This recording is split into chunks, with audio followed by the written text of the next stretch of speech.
The Steam Deck has been delayed until at least February of 2022, and it looks like Apple just backtracked on their repairability issues regarding the iPhone 13 and Face ID. But more on that on the Tech Summit podcast, episode unnumbered. I'm Francisco. I am Chris. And please make sure to follow us on the rest of the social media that is going to be in the description. So that's going to be for Instagram, that's going to be for Twitch, etc. And I would like to give a very special thanks to all of our patrons. Yet again. There we go. So all of you wonderful patrons, the tier 3s beginning with Sada Wazal, Omar, and Joe Moss, thank you so much because we very much appreciate it. And now the tier 2s, which are going to be Armani, Rix Rocks, Dizzy YTT, Maury, and C. Thank you so much for all of your support because it really does go along. Oh, wait, no, I'm missing one more person. Mr. Mr. Andrew Gandron as well. That sounds like a new person. Is that a new?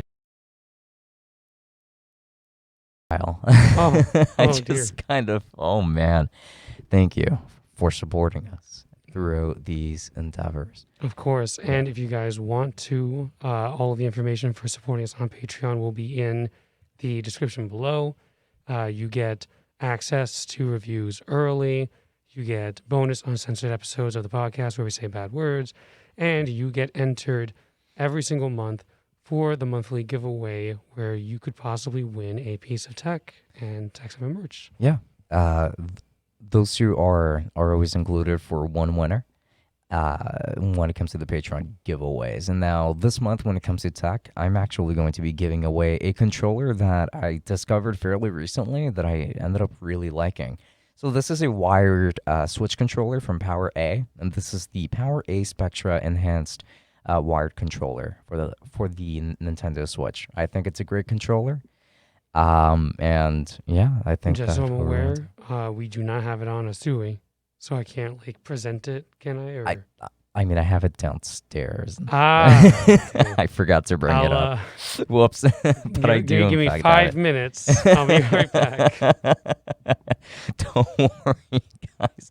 I'm probably going to put up a picture of it here or something. Right here in my hands. You'll know where to Photoshop it. There we go. Perfect. Yeah. So it's going to be that, and going to be choosing the winner at the end of November, possibly early December. It depends. But with that said, let's jump straight into the news from here.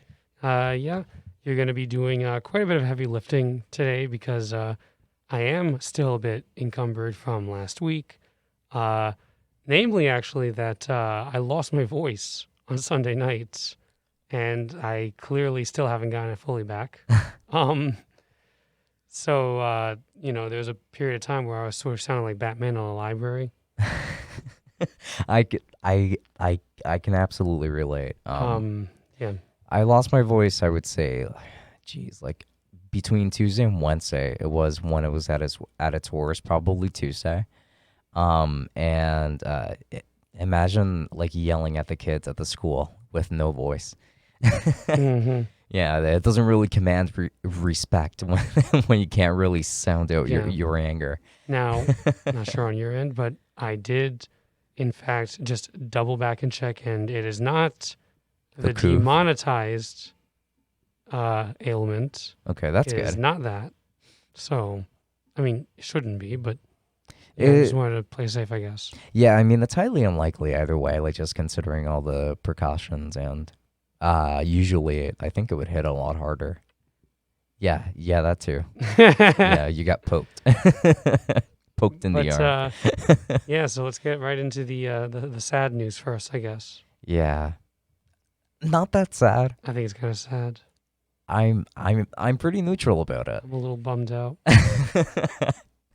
I kind of expected this to happen because, when you think about it, it seemed like like if you place an order for the Steam Deck, maybe like an hour after the pre-orders launched, you might be pushed like a couple of months forward or an entire season forward, which meant that either way you would have to wait longer.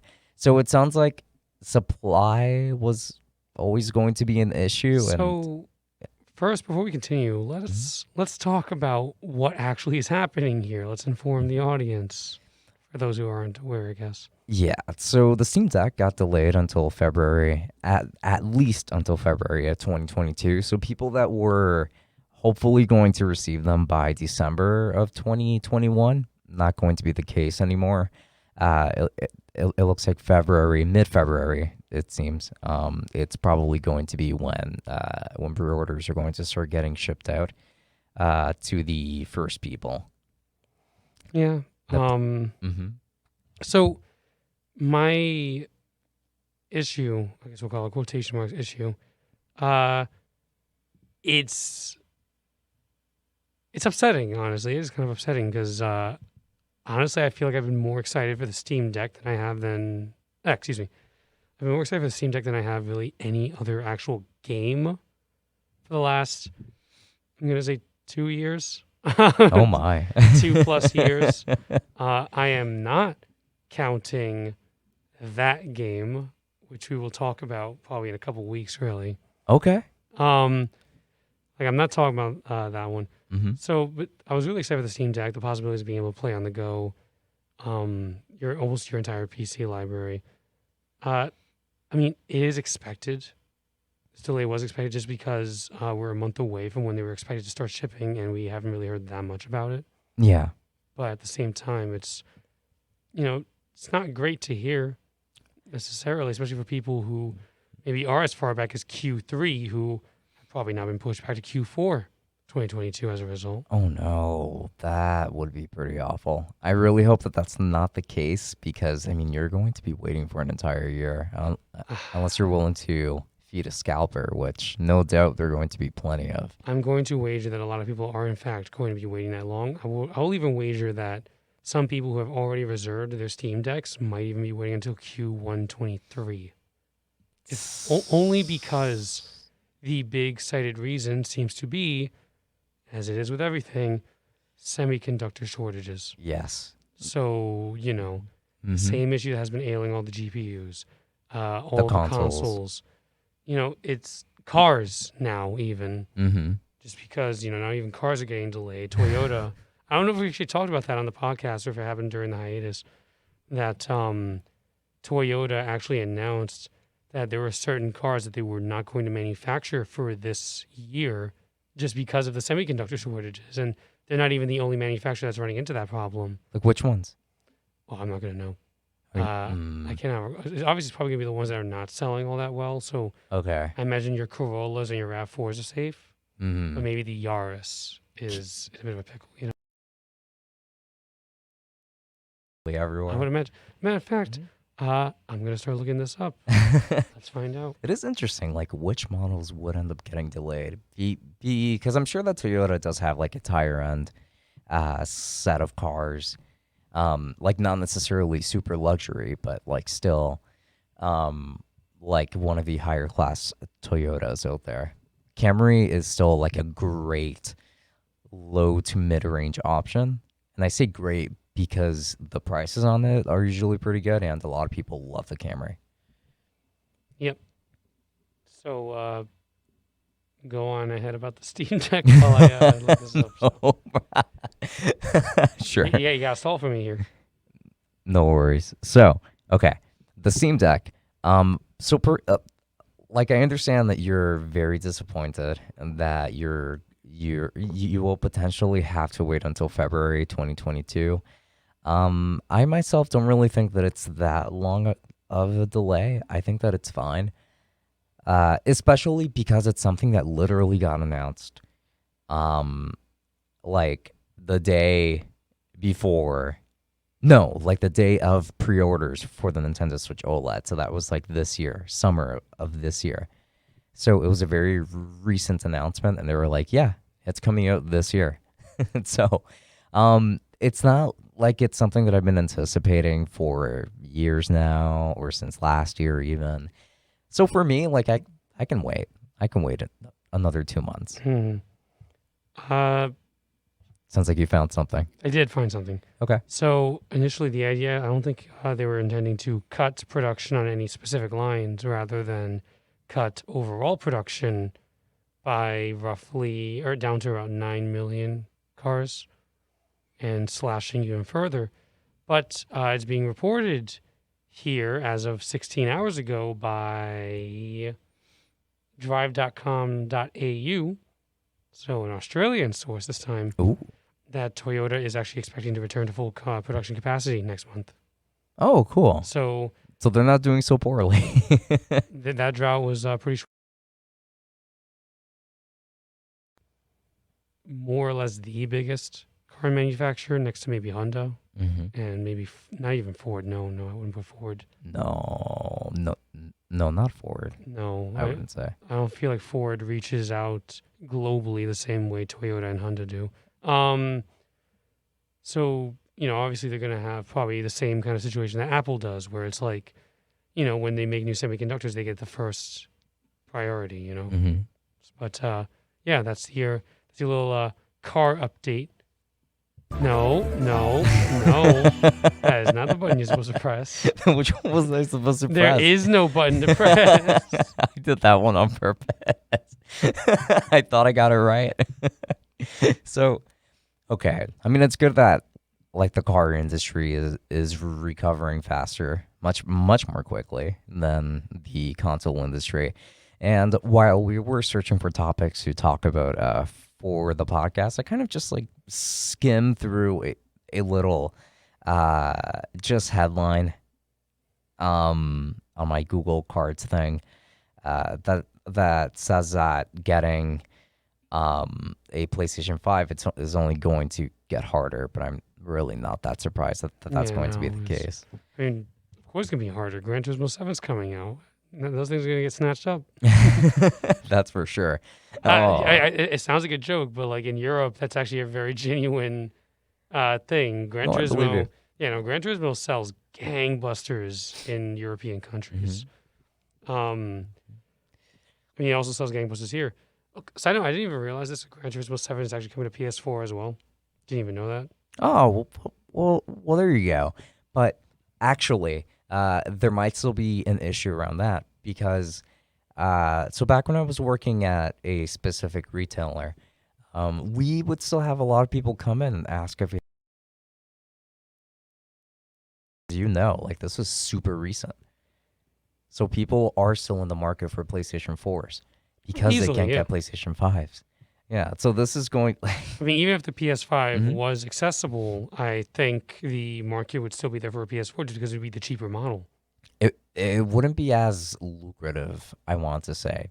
It's half and half. Remember how well the PS2 was still selling, even here in America, well into the PS3's lifespan. I don't remember, actually. It sold very well. It was selling extremely. Now, granted, towards the end of its lifespan, and basically towards the start of the PS4's lifespan, most of the PS2 sales were coming from like South America or Eastern Europe.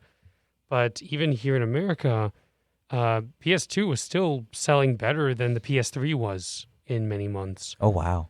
Just because it was the cheaper model, especially against the PS3, $599. Jesus, yeah. And it was, it had a bigger library. It was the cheaper option.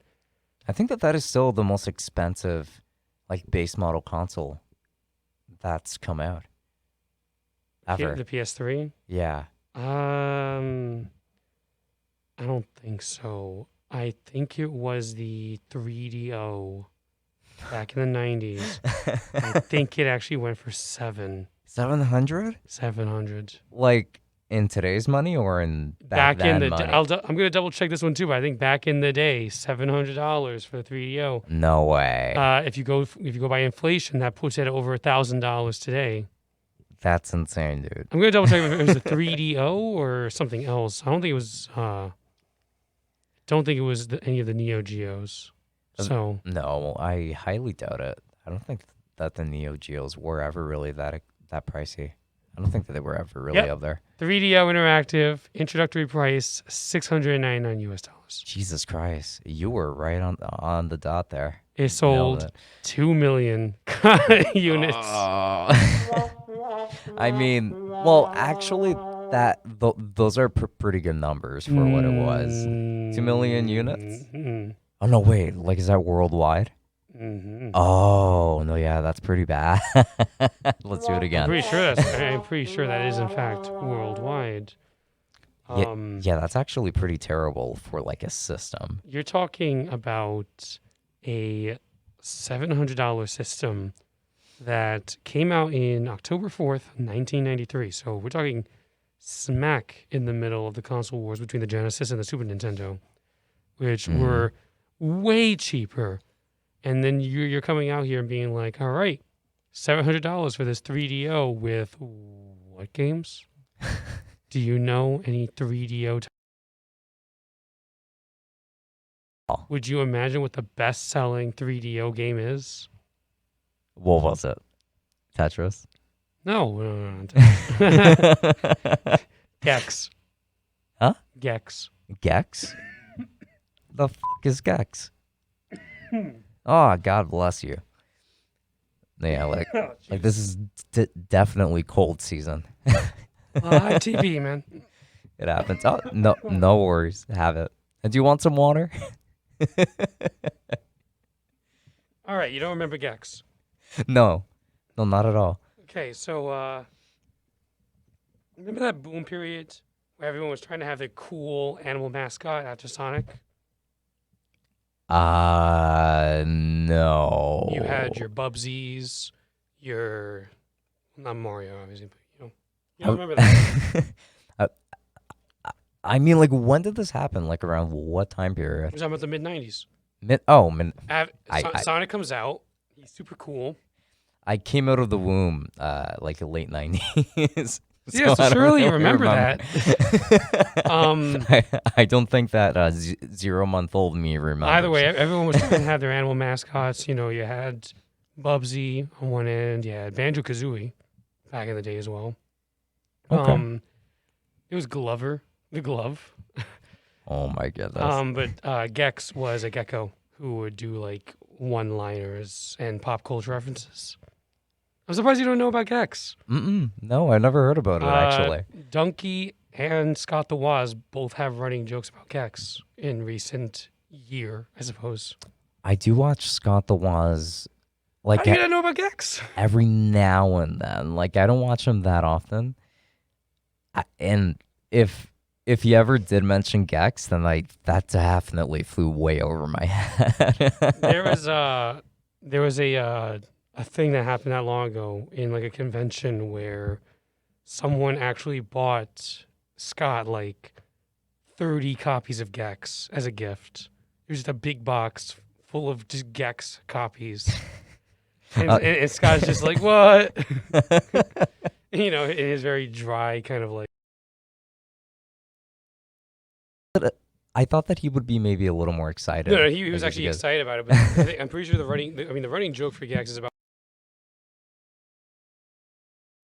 It's like fair. Okay, so I just learned about Gex. I was just educated on a piece of history. Yeah, man. 3DO. Wait, was the 3DO the one that had plumbers don't wear ties on it? Hey, don't ask me. I thought maybe you might know. I gotta hold on. It has to. No, it must have. Come on. Sure thing. But going back to the original topic, why you look for that?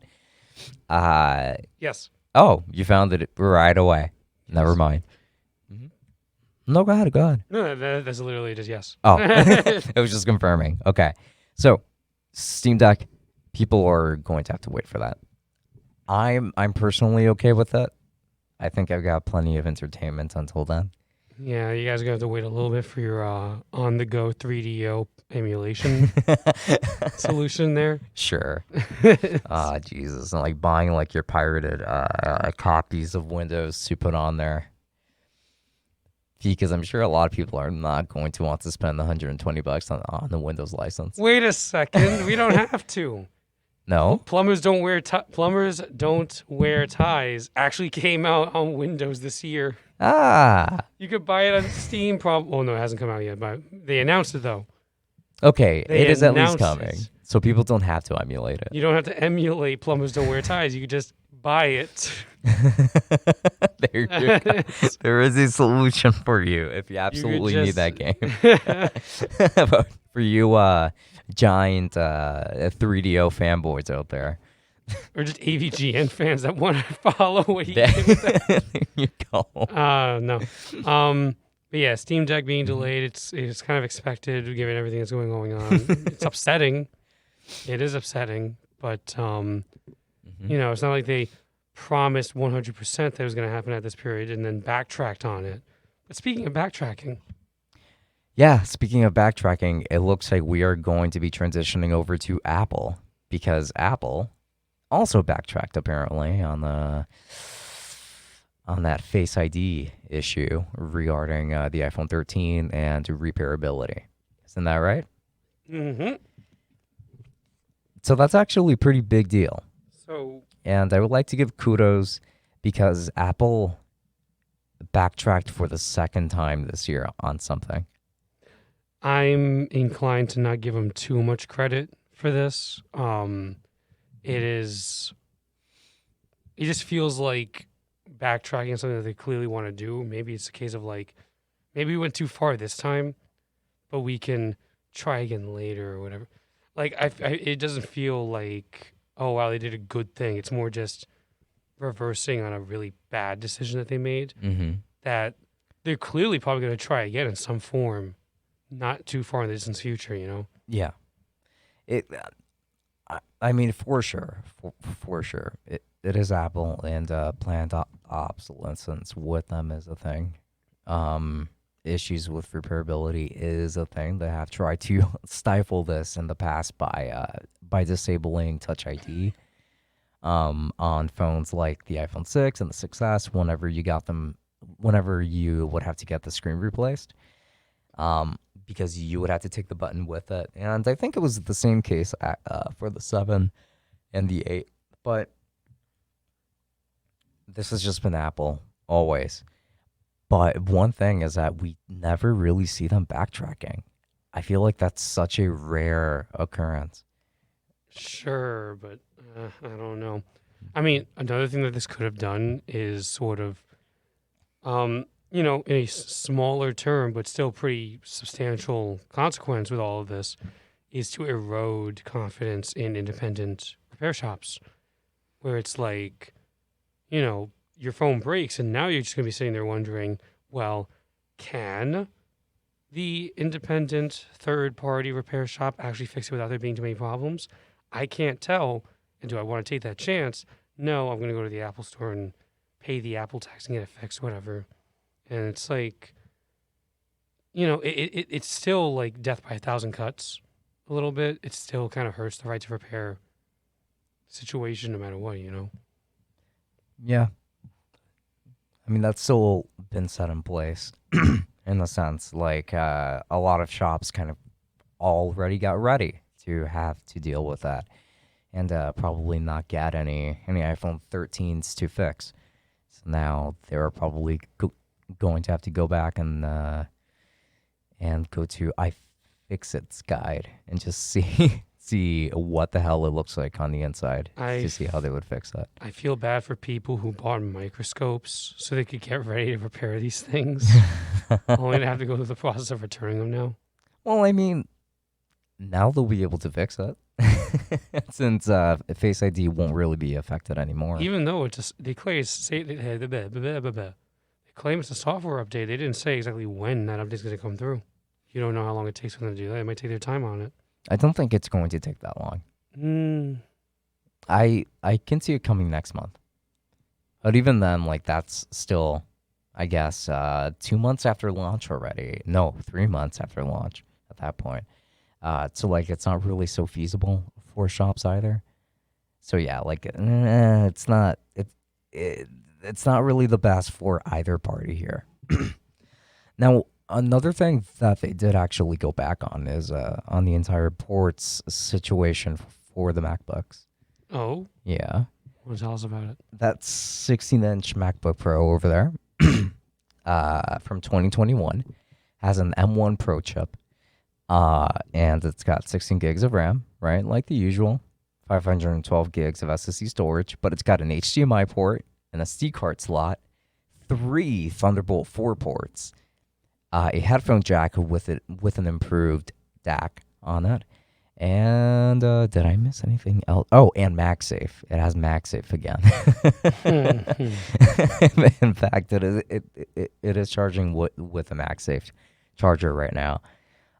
Which is, I don't know. I don't know why it took them this long to go back to this configuration. Now, as a result, this MacBook is also a lot thicker than the previous ones. Like it feels like a chunkier 2013 15-inch MacBook Pro. As a result, however, a lot of people are so happy about that because it does help with thermals. Which is something that the 15-inch MacBook Pros, even from 2020, 2019, they were struggling heavily, especially with the i9 models of those. They were really struggling because of the heat buildup. It was just getting way too hot. Thermal throttling was insane on those, so you couldn't actually get as much work done as you should be able to, technically. So, like, that's why I said, oh my goodness, it's 2 things that they retracted on. So I am glad that things are going in that direction. Now I do understand the concerns about the screen. It's when will we actually be able to get that update, and then when will it be safe for us to take our phone to Louis Rossmann to repair over in Manhattan, you know? Oh, you don't know who Louis Rossmann is, do you? The name sounds very familiar. He's a MacBook repair channel on YouTube. Does he have a physical location in New York? Yes. I know who you're talking about then. Okay. Yes, he does, actually. Okay. Well, I'm not going to dox us. Don't. I won't. I just said the city. Yeah, in the city. City. I'll tell you afterwards. We don't. No one has to know what city that is. It could be Seattle. It could be Minnesota. It could be Cleveland. Indianapolis. Sydney. Yeah. Bali. Yeah, we're currently in Australia. You guys. Why do you think we just had an Australian source? An Australian Louis Rossmann, maybe. Louis Rossmann is Australian. Right, winky face. You did that just as I put the camera back on you. Terrible. I know, terrible coordination. It's almost like I kind of need that have that same screen on my end so that I can see what's going on. But I guess that's a thing for later on. We still need a hard cam, is what we need. Yeah, that's true. But thanks to some awesome things that will be happening pretty soon, we are actually moving the studio to a different place, which means that we are going to have more opportunities for reorganizing and just seeing where others should go. So hopefully we should be able to have room for hard cam and still make it so that the hard cam isn't catching these 2 cameras and then these 2 lights, and then you can barely see anything. So we would have to organize everything properly. But I think that it would still look great. And if I do that, I would probably end up changing the entire color scheme to a black and white setting instead. Oh, I mean, it's more fitting for the channel layout, I suppose, yeah. Yeah. It definitely fits a lot more. My only regret is that I spent hundreds of dollars on these sound panels, and I'm going to have to leave them behind because I use construction glue. And unfortunately, we did have to go. But we are going to a pretty cool place. Now, with that said, thank you so much for all of you watching tonight. It has been definitely more of an ASMR style of episode because we were very... Yeah, you guys called me on a coughing fit at some point. Hey, I mean, I was trying to hold it in. But... No, hey, I mean, it was going to happen. It's perfectly natural. It was either you or me. Now, luckily, I did take some Terraflu today, and that actually helped a lot.